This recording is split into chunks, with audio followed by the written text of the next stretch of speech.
Pemirsa, KPK mengungkap temuan uang yang diduga merupakan hasil pemerasan oleh Bupati Pati Sudewo. Uang tersebut disimpan dalam karung.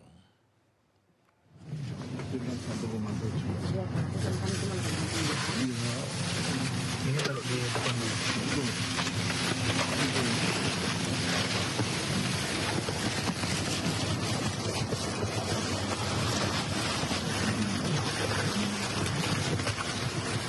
Komisi Pemberantasan Korupsi menyita uang 2,6 miliar rupiah terkait kasus dugaan pemerasan terhadap calon perangkat desa di lingkungan pemerintah Kabupaten Pati yang menjadikan Bupati Pati Sudewo sebagai tersangka.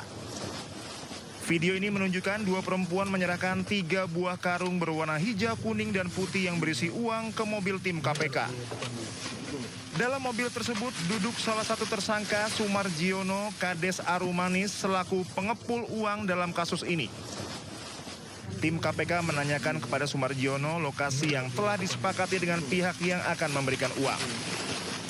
Sumarjiono yang telah ditangkap menyampaikan informasi lokasi, lalu bersama dengan tim KPK, Sumarjiono menerima uang dari 2 orang tersebut.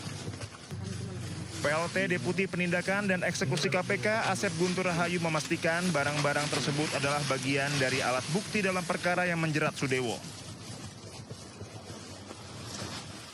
Jadi uang ini kan dikumpulin dari beberapa orang gitu, dimasukin karung. Mungkin tadi kan ada karung warna hijau itu.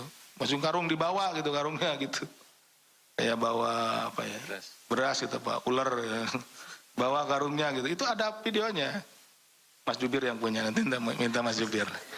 Jadi bawa karung gitu. Ini Pak dari si Anu gitu, berapa gitu. Gitu. Karena mungkin mau dibawa gini kan ini susah gitu ya. Itu kan uangnya mungkin di sana itu uangnya itu kan tadi kelihatan ada yang 50 ribuan gitu kan, ada yang berapa gitu, pecahan begitu. Itu tadi kelihatan rapi itu karena di depan rekan-rekan saya sudah di packing ulang jadi ini. Ya sebetulnya kalau mau di aslinya itu ya dari karung itu, dibawa karung gitu. Dan udah tidak ada udang iketannya, ada yang pakai karet, ada yang ini gitu, seperti itu. Gitu. Jadi mungkin itu untuk alat untuk membawa saja gitu, membawa uang itu seperti itu, jadi dikarungin.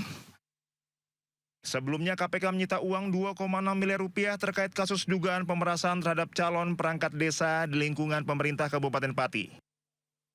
Uang 2,6 miliar rupiah yang disita KPK bersumber dari para tersangka, yaitu Bupati Pati Sudewo bersama 3 orang lainnya, yaitu Kades Karangrowo Abdul Suyono, Kades Arumanis Sumarjiono, dan Kades Sukorukun Karjan. Tim Liputan Anyus melaporkan.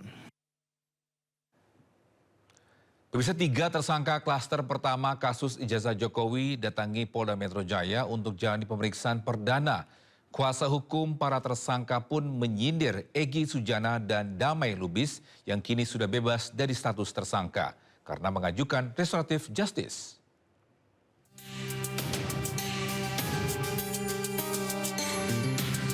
Tiga tersangka klaster 1 kasus tudingan ijazah palsu Presiden ke-7 Joko Widodo diperiksa Polda Metro Jaya hari ini.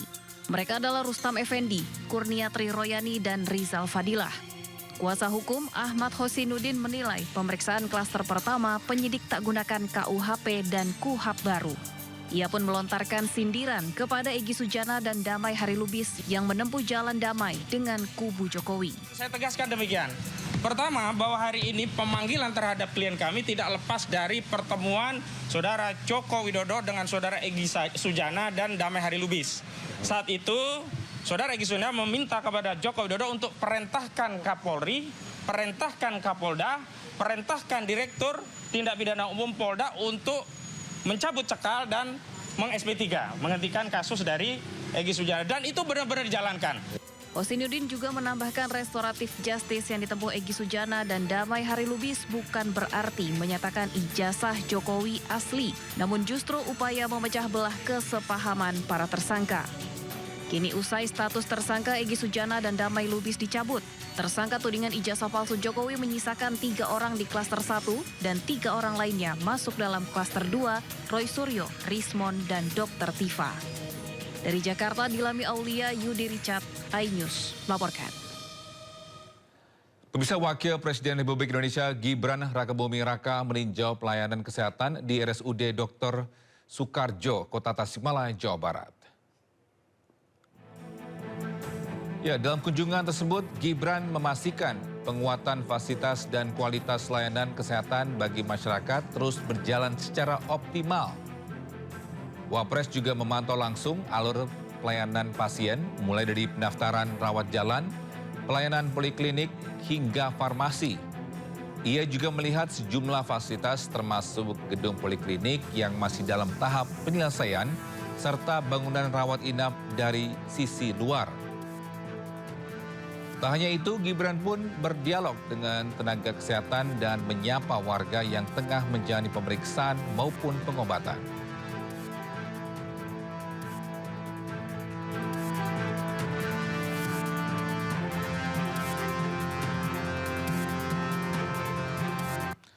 Pemirsa, Menteri Keuangan Purbaya Yudi Sadewa melantik 4 pejabat baru di lingkungan kantor wilayah Direktorat Jenderal Pajak Jakarta Utara. Perombakan pejabat merupakan imbas dari kasus suap pejabat KPP Madya Jakarta Utara yang tengah diusut oleh KPK.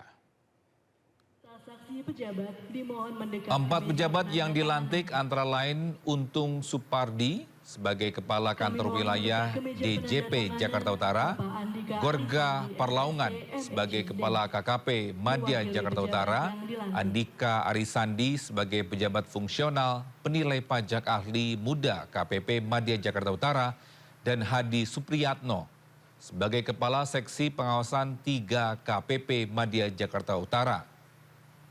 Purbaya menegaskan pergantian Kepala Kanwil DJP Jakarta Utara tetap dilakukan meski pejabat sebelumnya belum terbukti terlibat dalam kasus suap bawahannya. Namun rotasi tetap dilakukan agar atasan tidak lalai dalam mengawasi bawahannya. Bapak Menteri Keuangan Republik Indonesia, demikian pula saksi pejabat. Ya kan ini kita penggantian pejabat-pejabat yang pejabat di pajak ya, dari beberapa eselon yang ada yang masih bisa KPK dan lain-lain. Tapi kan kita mesti lihat kalau dia sibuk di KPK kan bisa keganggu servis ke publik. Jadi kita ambil langkah untuk mengganti secepatnya yang sedang ada bermasalah di KPK. Ya dipindah, ya diganti, diistirahatkan dulu sementara. Diistirahatkan dulu sementara. Di rumah kan nanti kita cari jabatan yang pas untuk beliau. Nah, walaupun dia nggak terlibat langsung kan sebagai Kakanwil, dia mesti bertanggung jawab dengan apa yang terjadi di bawahnya. Saya ini hanya ingin memberikan message kepada para pejabat pajak yang di atas bahwa kalau anak buahnya ada ngaco-ngaco dan mereka tidak mendeteksi apa-apa, bukan berarti mereka bisa lepas dari tanggung jawabnya. Ini hanya konfirmasi ke para pejabat pajak bahwa mereka harus mengendalikan. Saksi pejabat dimohon mendekat ke meja penandatanganan. Kami mohon mendekat ke meja penandatanganan Bapak Andika Arisandi, SSC MEC Dev, mewakili pejabat yang dilantik.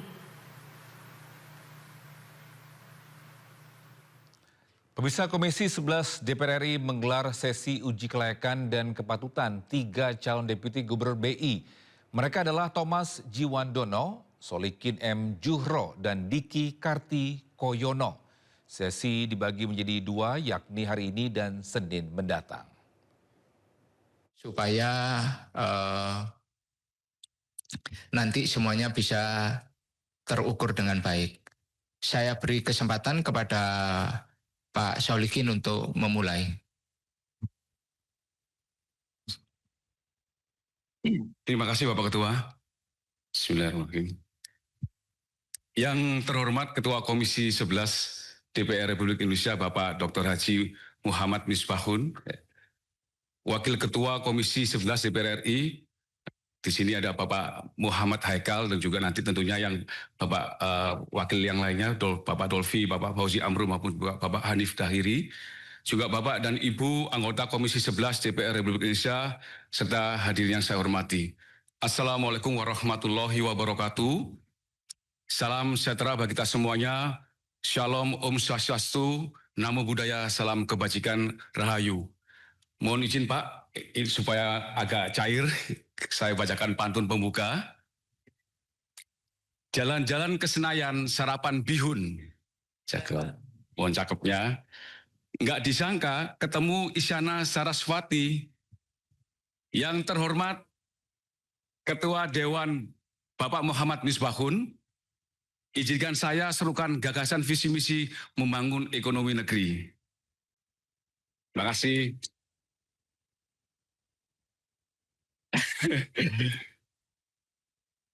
Bapak Ibu yang kami hormati, izinkan pertama-tama kami panjatkan puji syukur kepada kehadirat Allah yang Maha Kuasa karena atas ridhonya pada hari ini kita dapat bertemu bersilaturahim dengan Bapak Ibu terhormat anggota DPR Republik Indonesia Komisi 11. Saya mengucapkan terima kasih atas kesempatan yang diberikan oleh Bapak Pimpinan serta Bapak Ibu anggota Dewan Komisi 11 DPR RI dalam rangka menyampaikan gagasan dan visi sehubungan dengan pencalonan saya sebagai Deputi Gubernur Bank Indonesia. Kesempatan yang diberikan kepada saya merupakan amanah dan kepercayaan Gubernur Bank Indonesia dan juga Presiden Republik Indonesia yang telah mengusulkan saya sebagai salah satu calon anggota Dewan Gubernur. Dalam forum yang mulia ini, izinkan saya menyampaikan gagasan kebijakan dengan tema besar memperkuat sinergi, mendorong pertumbuhan ekonomi lebih tinggi, berdaya tahan, dan inklusif untuk Indonesia maju. Tema ini kami pandang sangat strategis dan relevan karena sejalan dengan arah kebijakan pemerintah serta aspirasi seluruh masyarakat Indonesia guna mewujudkan Indonesia maju dan mampu keluar dari jebakan pendapatan menengah atau middle income trap yang hingga saat ini masih menjadi tantangan. Untuk mencapai pertumbuhan ekonomi yang lebih tinggi dan berkelanjutan, diperlukan penguatan stabilitas makroekonomi keuangan sebagai prasyarat fundamental sehingga proses transformasi ekonomi dapat berlangsung secara sehat dan memberikan manfaat yang merata bagi seluruh lapisan masyarakat. Slide berikutnya kami sampaikan, ini sedikit aja filosofi. Kita beralih ke informasi lainnya, bisa Amerika Serikat dan NATO mencapai kesepakatan soal kerangka kerjasama terkait Greenland dan wilayah Arktik di wilayah depan sebagai gantinya Amerika Serikat membatalkan sanksi kenaikan tarif untuk Eropa. Ya, dalam pertemuan yang dimediasi Sekretaris Jenderal NATO Mark Rutte, Trump siap membatalkan pengenaan sanksi tarif untuk Eropa. Bahkan Trump berjanji tidak akan mengerahkan militer untuk memuluskan niatnya menguasai Greenland. Hal ini diungkapkan Trump usai mencapai kesepakatan bersama NATO soal kerangka kerjasama di Greenland dan wilayah Arktik.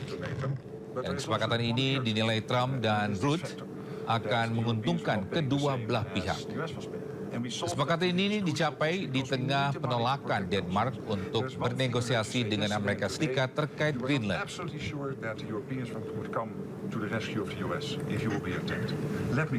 The deal is going to be put out pretty soon.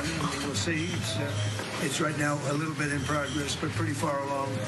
It gets us everything we needed to get. Will the U.S. still get Greenland? Will the U.S. still get Greenland, sir? What did he say that convinced you? Say it? What did Mark Rutte say? Well, he's a great leader. I think he's fantastic. The Secretary General was representing the other side, which is really us too, because, you know, we're a very important member of NATO. I've done a lot for NATO. And it's really nice. I mean, it's a deal that everybody's very happy. Pemirsa, badai dahsyat melanda wilayah pesisir Catalonia, Spanyol yang memicu gelombang raksasa dan kerusakan di sepanjang garis pantai. Kawasan tepi laut Badalona dilaporkan menjadi salah satu area terdampak paling parah. Ya, nampak kawasan pejalan kaki di sepanjang garis pantai rusak akibat hantaman gelombang. Hanya segelintir warga terlihat menyaksikan dampak badai dari jarak aman. Badai dipicu oleh sistem tekanan rendah yang dalam dan diperkuat dengan angin timur yang kencang. Kondisi tersebut menghasilkan gelombang yang luar biasa tinggi dan mempercepat erosi pantai. Layanan meteorologi telah mengeluarkan peringatan level oranye terkait gelombang tinggi di beberapa bagian pantai Katalan. Sementara otoritas setempat menyatakan perbaikan sejumlah kerusakan akan dilanjutkan setelah kondisi membaik Layanan darurat tetap siaga karena sistem badai diperkirakan masih mempengaruhi kawasan pesisir.